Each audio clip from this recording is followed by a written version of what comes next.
भाई पहले तो साबन लवो, अपने मुंह कुचो, अपने मुंह ਨੂੰ ਸਾਫ਼ ਕਰੋ, ਉਸ ਤੋਂ ਬਾਅਦ ਅੱਗੇ ਦੂਜੀ ਗੱਲ ਕਰੋ। ਸ਼ਾਇਦ भाई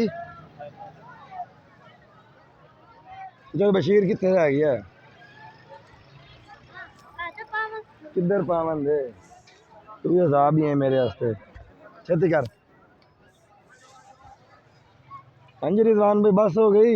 बस हो गई भाई, बस हो गई। हाल तो मरी जामना है।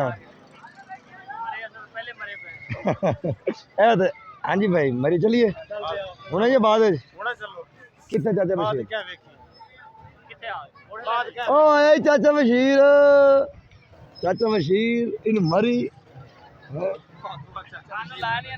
केड़ा